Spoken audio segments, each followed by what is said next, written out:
Quantas vezes eu quis ouvir tua voz, mas não pude, Senhor.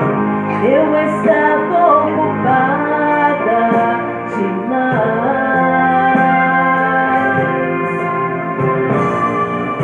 Quantas vezes lembrei do teu amor e chorei, Senhor, pois nas garras do mal eu me senti.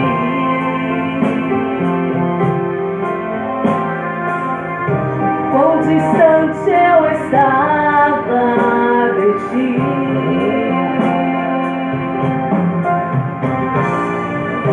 Quanto eu precisava sentir o teu calor. Sei que podes curar-me, Senhor. Me concede a paz, tua paz. Me concede a paz.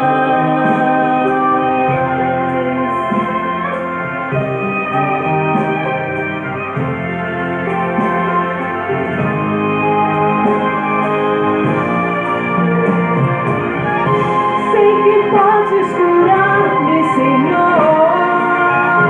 Me concede a paz, tua paz. Me concede a paz.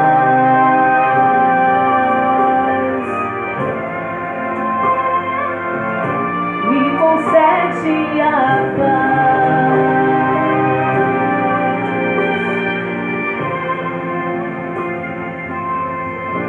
Me concede a paz.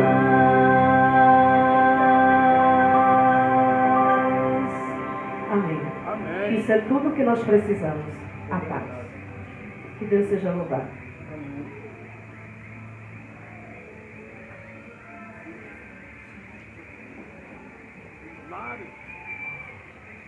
Uau.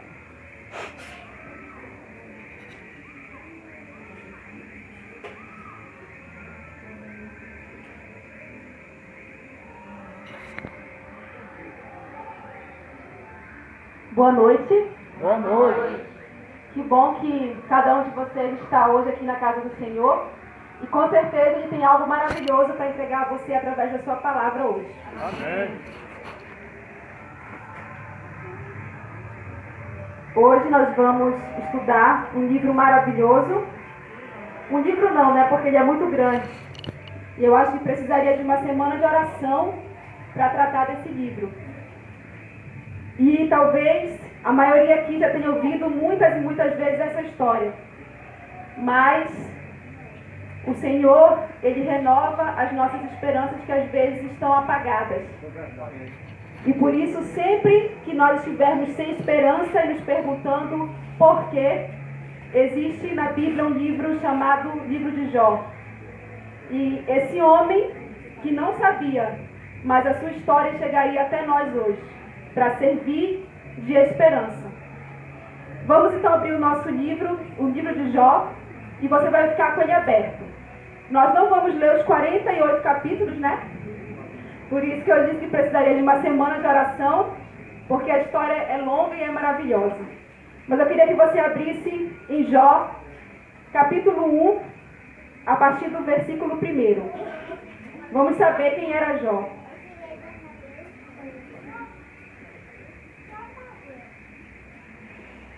Amém? Na terra de Uz vivia um homem chamado Jó. Era bom, era homem íntegro e justo. Temia Deus e evitava fazer o mal. Tinha ele 7 filhos e 3 filhas. E aí diz tudo que ele tinha, muitos bens. E no finalzinho diz assim: ele era o homem mais rico do Oriente. Já conheceram alguém muito rico? Rico mesmo? Pense que Jó era muito mais rico que esse homem mais rico que veio na sua cabeça agora. O homem mais rico do Oriente. Era muita riqueza, irmãos. E diz aí então que ele vivia na terra de Uz. Isso. era íntegro e justo, e em algumas bíblias diz que ele era reto. Reto é torto? Não, reto é reto, né? Torto é a Larissa às vezes, né? Que está tentando ir seguir reto, quando vê tá tudo torto, aí já... Reto é reto. E Jó, ele era reto. E ele era íntegro. Temia Deus e evitava fazer o mal.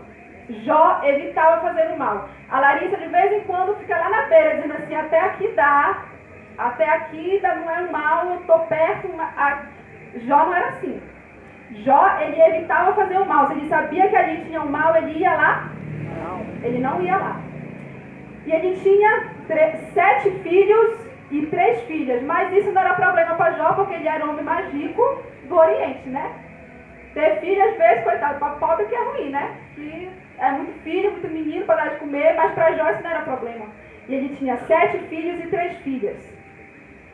E aí diz, lá ainda no capítulo 1, que Jó, ele tinha um costume. Alguém pode dizer qual era o costume que Jó tinha? Jó, muito bem, irmã Dalva. Jó, ele tinha o costume de interceder pelos seus filhos. Isso era uma prática constante na vida de Jó, diz a Bíblia. E aí esse, podemos dizer assim, é a introdução da história. E lá você conhece essa história, já mudando o cenário como num filme, já temos outra cena. Deus, os anjos, e ali vamos dizer assim, para ilustrar que eles estavam ali numa comissão, e aparece um convidado que não era convidado. Quem era? Diabo em pessoa, né? Foi lá, não tinha o que fazer, estava perambulando, diz o Senhor que estava perambulando, e foi lá. E aí, o que ele fez? Deus falou sobre Jó e ele jogou o venenozinho dele lá, né? E isso foi tão mais grave do que a gente pensa, porque o diabo, ele acusou não apenas Jó, ele acusou Deus. Porque ele disse assim, o teu servo, teu filho Jó, que está aí te gabando dele, né? Jó, que é isso, que é aquilo, que é maravilhoso, que é um servo fiel, ele só é assim porque, ora, por quê? Dá tudo para ele. Quem é que não vai te adorar desse jeito? Em outras palavras, Satanás disse, Jó é um corrupto, e tu, Senhor, és um corruptor. Faltou ele dizer isso. Chamou Deus de corruptor. Tu compra o teu filho, ele te ama, ele está aí te adorando, tu compras ele. Assim é fácil, né? Então, o diabo, ele não questionou exatamente a integridade de Jó. Jó era íntegro. Mas ele questionou a motivação da integridade de Jó. Ele é íntegro, mas olha lá, que dá tudo para ele. E aí, você conhece também essa parte da história. Deus disse assim, então vamos lá. Vai lá e tira tudo de Jó e vamos ver o que acontece. Mas não tira a vida dele. E aqui, irmãos, o livro de Jó começa uma verdadeira tragédia. Primeiro, diz assim, que chegou, né, o primeiro empregado disse assim, olha, Jó, levaram os bois, os jumentos e mataram os empregados. Aí mal Jó teve tempo, chegou o segundo, né? Fogo caiu, queimou as ovelhas e os empregados. E aí mal Jó estava recebendo a notícia, chegou o terceiro. Levaram camelos e mataram os empregados. Tá bom que é mais, Jó? Mas o pior ainda vinha. Lá, abra aí na sua Bíblia o versículo 18 do capítulo 1 ainda. Versículo 18 em diante.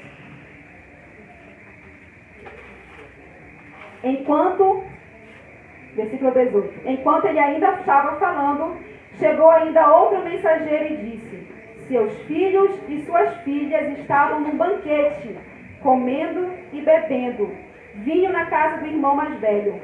Quando de repente, um vento muito forte veio do deserto e atingiu os 4 cantos da casa, que desabou.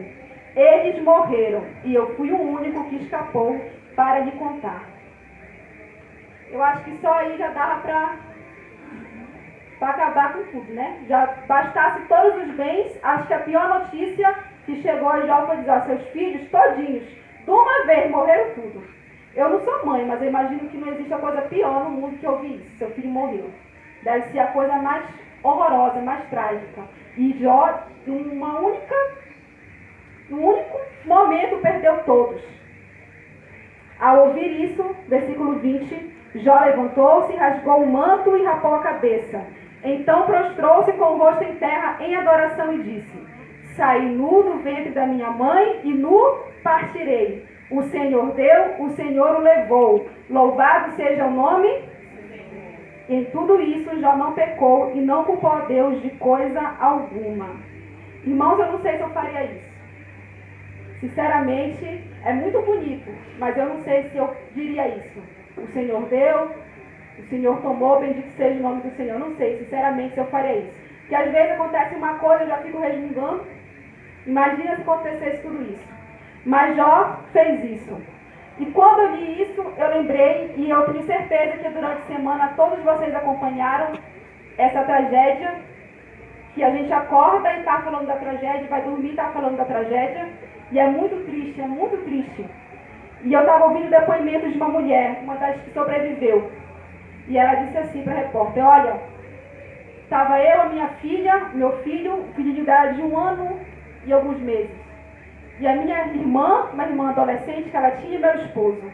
Não deu tempo de nada. A lama chegou, arrastou tudo e morreram os 3. Morreu o filhinho, morreu o esposo e morreu a irmã, de 15 anos. E ela disse assim para o repórter: olha, eu queria eu ter morrido. Eu queria que tivesse levado tudo, que a lama tivesse levado a minha casa, que tivesse acabado com tudo, mas eu preferia eu morrer, mas eu queria que eles estivessem vivos. E Jó passou por uma dor dessa. Levaram tudo. E aí, Satanás sujo, acusador que é, foi de novo lá no céu. E aí Deus disse para ele: e aí? Jó não me negou. Aí ele falou assim: vamos ver então, pele por pele, osso por osso. Porque o homem, ele faz tudo pela vida dele. Abra lá em Jó, capítulo 2, e vamos ver lá do versículo 7 em diante. Capítulo 2 de Jó. Versículo 7. Saiu, pois, Satanás da presença do Senhor e afligiu Jó com feridas terríveis, da sola dos pés ao alto da cabeça. Então Jó apanhou um caco de louça ou de vidro e com ele se raspava, sentado entre as cinzas. Que cena, irmão! Um homem sentado, se raspando, que a doença era terrível. Doença que Jó teve, a gente acredita, né? Pode ser a lepra. Terrível. Hoje a gente tem uma doenças terríveis. Eu acho que uma das mais terríveis é o câncer. Eu não sei se vocês já tiveram a infelicidade de conhecer alguém com câncer, assim de perto, de ser um amigo, um familiar, mas é muito triste. Os filmes, eles tentam romantizar, eles tentam dizer que a pessoa tem a doença e ela está no hospital e ela conhece alguém e se apaixonam, e aí até criam um romance em torno da doença, mas a realidade da doença, irmão, sabe qual é? É vômito, é injeção o tempo todo. São coisas que acabam com a pessoa. E Jó, ele estava numa situação parecida. Satanás disse: pele por pele. E vamos ver se ele aguenta. E aí, o que foi que a mulher de Jó disse? Lá no versículo 9. Então sua mulher lhe disse: você ainda mantém a sua integridade? Amaldiçoe a Deus e morra. E ele respondeu: você fala como insensata. Aceitaremos o bem dado por Deus e não o mal? Irmãos, quando eu ouvia da história da mulher de Jó, eu tinha pena dela, vou ser sincero. Eu dizia assim: mas gente, ninguém entende a pobre dessa mulher. Essa mulher perdeu os filhos igual Jó. Ela perdeu tudo igual Jó. E por que a gente fica criticando ela, que ela foi contra Deus e tal? Eu tinha isso em mente. Mas a realidade, irmãos, é que Satanás, ele usou a mulher de Jó naquele momento. Porque o que Satanás queria era que Jó blasfemasse contra Deus. E aí ele estaria certo. Então, naquele momento, a mulher de Jó, ela foi um instrumento para que Jó negasse a Deus. E às vezes, irmãos, quando nós não vigiamos, nós podemos ser instrumentos para que o outro pare de acreditar em Deus. Eu já ouvi muitos testemunhos em relação a isso. Pedro aconteceu isso também. Num dado momento, Deus disse: olha, que não é tu que fala. Sai dele, Satanás. Cuidado, irmãos. Precisamos vigiar. E aí, aparece uma parte um pouquinho amena na história. Os amigos de Jó. E aí a Bíblia diz que os amigos, eles disseram assim, não, nós vamos consolar Jó. Jó tá mal, vamos lá, vamos consolar. E chegando lá, eles não conseguiram, irmãos, consolar. A desgraça era tanta que eles passaram 7 dias e 7 noites em silêncio. Profundo por tamanha dor na vida deles, eles não tinham o que falar. A desgraça daquele homem era tanta que eles foram lá consolar e choravam mais que Jó, talvez. Irmãos, uma vez eu conheci uma mãe, a mãe de um amigo meu, e ela tinha 3 filhos. E a filha dela, jovem, sofreu um acidente de ônibus. Estava indo para Marabá, estava vindo de Marabá, estava muito cansada, não colocou o cinto. Era rapidinho, estava quase chegando. E aí aconteceu um acidente, ela foi a única que faleceu. E eu fui passar o Natal em Mosqueiro, na casa desse meu amigo. E aquela mãe, a irmã Francisca, ela brincava ali, sorria, mas tinha momentos que a gente via que ela estava muito mal ainda. E de repente ela começou a chorar na minha frente. Irmão, não chore na minha frente, pelo amor de Deus, eu não sei o que fazer quando alguém ficar chorando na minha frente. E ela começou a chorar e chorava pela filha dela, e eu não sabia o que dizer para ela. E eu acho que foi exatamente isso que aconteceu aqui. Os amigos não sabiam o que falar. Só ficaram ali, junto de Jó. E Jó, ele faz um discurso. Ele começa a questionar o porquê de tudo aquilo. Ele não condenou, ele não questionou a Deus em si, como Satanás queria, mas ele questionou aquele sofrimento que ele estava passando, e isso é normal. A gente não pode achar que o que vem na nossa cabeça de questionar, é o fim do mundo. Não, irmão, nós somos seres humanos. A tristeza, ela vem para todos nós um dia. Nós não podemos nos ficar mais baixos ainda. A depressão, ela vem. A ansiedade, a dor, ela vem para todos nós. Mas Jó, ele, então, ao longo do livro, é uma busca para entender o sofrimento humano. Ele e seus amigos. Aí você vai lendo lá. O fulano diz isso, o ciclano diz aquilo. Eles vão falando. E tem um momento que eles já vão indagando e vão tentando achar aquelas respostas. E eles não acham. E tem um momento muito triste que um dos amigos diz assim, olha Jó, a gente veio aqui e a gente está vendo a tua tristeza, mas é o seguinte, tem alguma coisa errada. Não é possível, Jó. Não é possível. Pensou bem, alguma coisa, Jó, tu fez. Sabe quando você já está no chão e só falta o chute? Eu acho que foi isso que eles fizeram com Jó. Jó, coitado, morreu todo mundo, a família já estava longe, a mulher já mandou ele amaldiçoar a Deus e já estava lá, só o caco, e aí os amigos que foram lá para consolar e orar por ele, ó Jó, a culpa é tua, cara, desculpa, mas alguma besteira tu fizeste, bora. Qual é o pecado que tu tem? Alguma coisa tu fez, que não é possível. Irmãos, foi só o chute que faltava. E às vezes, a gente não tem o que fazer. E ao invés de ir lá ajudar, como diz o ditado, né? Atrapalha. E uma vez, eu tinha uma amiga, ela veio a falecer de leucemia. E uma outra amiga nossa foi com o pastor dela, da igreja dela. Essa minha amiga que faleceu era adventista. Uma adolescente. Todo mundo sabia que aquela menina não perdia a fé, irmãos. E a nossa outra amiga que não era adventista foi na igreja dela e disse assim, pastor, a nossa amiga está morrendo e ela está com leucemia e tal, e não sei o quê. E o pastor, infeliz, disse assim, olha minha filha, essa sua amiga, alguma coisa ela fez. Algum pecado ela tem, aí o Senhor está castigando ela agora com a doença. Aí imagina, a gente tinha naquela época 18 anos, aí ela veio me falar isso. Será, Larissa? Será que é? Será que é isso? Eu disse, não, não é isso. E foi exatamente isso que os amigos de Jó fizeram com ele. Acusaram ele. Não tinha explicação.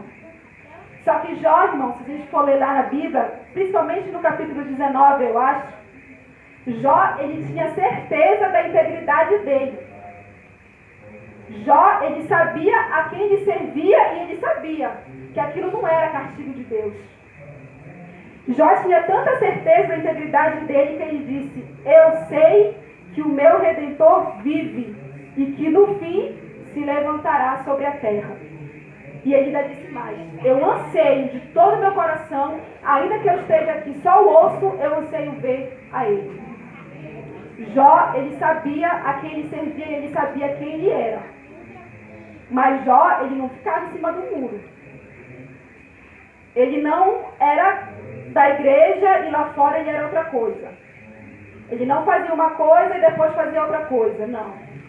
Ele sabia da sua integridade, por isso ele sabia do Deus que ele servia e ele sabia que estava acontecendo tudo aquilo. Ele não sabia por quê, mas ele sabia que as palavras dos amigos dele não eram a palavra de Deus ainda. E de fato não era.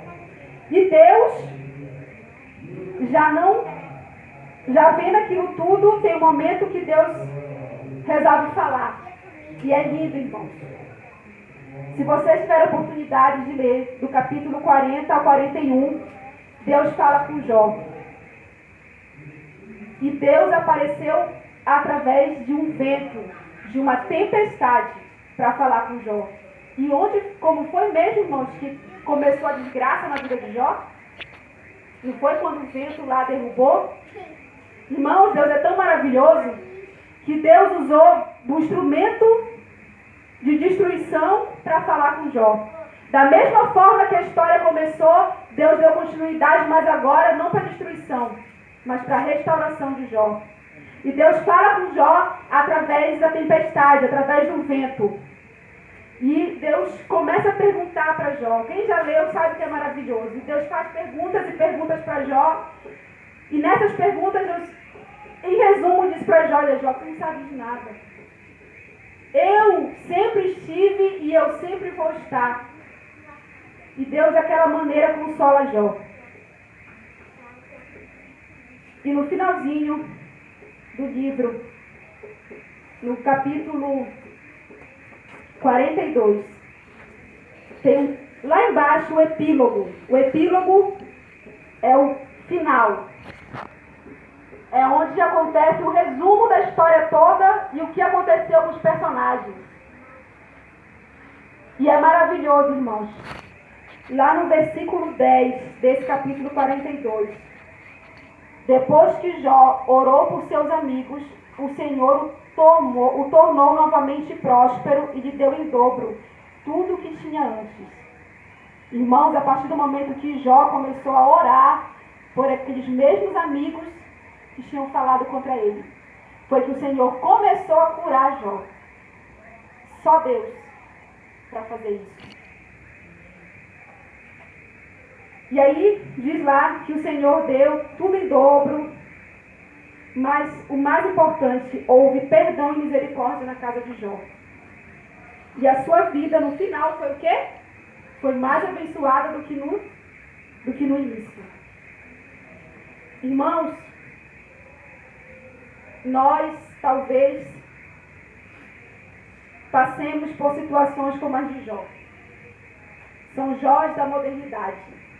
Ninguém imagina, irmãos, que vai estar um dia na sua casa e uma lama vai sair, vai estourar e vai acabar com tudo. Ninguém imagina que vai estar um dia na sua casa e a água vai inundar e vai morrer todo mundo. Ninguém quer ver um filho, um amigo no hospital morrendo com uma doença terrível. Mas isso aconteceu com Jó e isso pode acontecer com a gente. Não está distante de nós.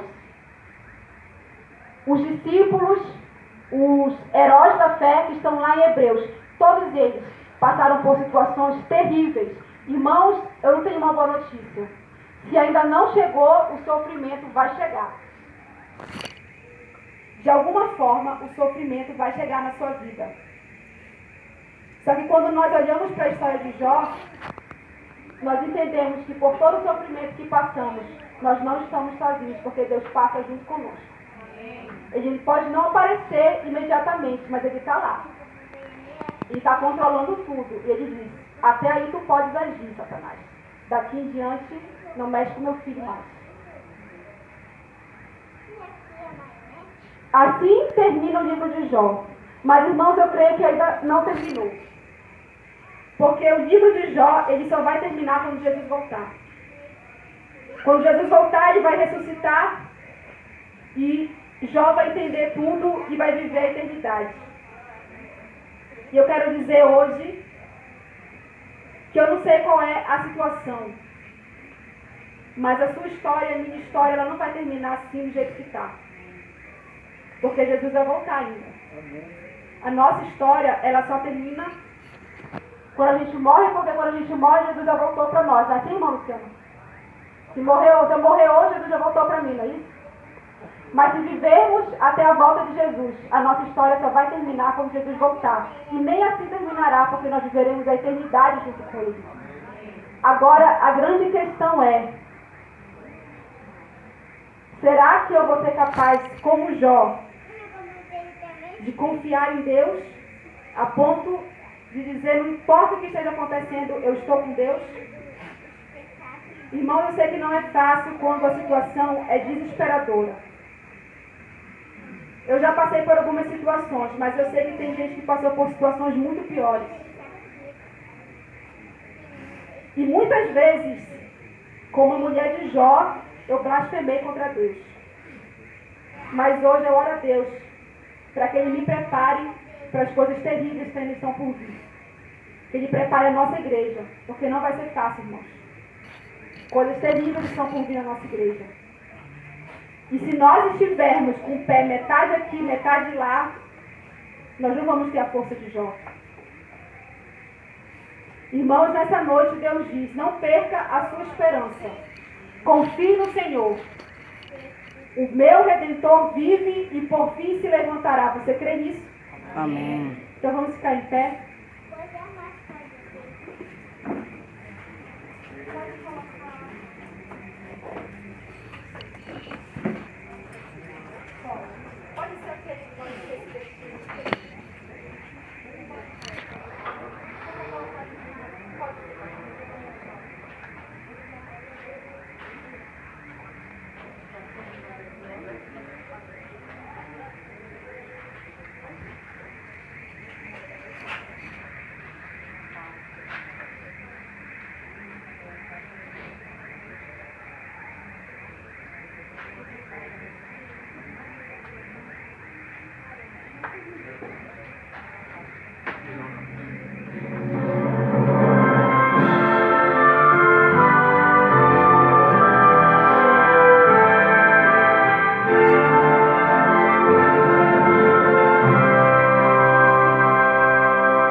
Nós vamos orar para que Deus fortaleça a nossa fé.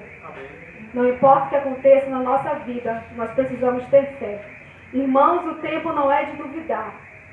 O tempo não é de ficar em cima do muro. É de decisão. Porque Jesus vai voltar. Santo Deus e amado Pai, prepara, Senhor, a nossa vida, prepara o nosso coração, para nós estarmos contigo quando tu voltares, Senhor. Amém. Senhor, tu conheces as dificuldades, tu conheces aquilo no que temos sido provados. Senhor, Satanás tem tentado nos afastar de ti. E muitas vezes nós contribuímos com isso, Senhor, quando nos colocamos no caminho do pecado. Mas hoje nós pedimos misericórdia, Senhor. Misericórdia de nós. Misericórdia dos nossos atos piores que podemos ter, Senhor, contra ti. Amém. Senhor, toca o nosso coração, para que a tua verdade nos alcance, para que a gente saia de cima do muro, Senhor, e para que a gente verdadeiramente te aceite, porque o Senhor virá nos buscar, Senhor, e nós precisamos estar preparados. Nos ajuda, Pai, ajuda a sermos também instrumentos de salvação para aqueles que ainda não te conhecem. Nos ajuda a sermos verdadeiros adoradores. Que nós possamos, Senhor, em todas as circunstâncias, clamar a Ti e jamais, Senhor, duvidar de Ti. É o que nós te pedimos, Senhor. Não porque em nós haja algum merecimento, mas por amor do Teu Filho Jesus Cristo, que morreu por nós, Senhor. É o que nós te rogamos. Amém. Amém. Muito bem. Muito bem, uau.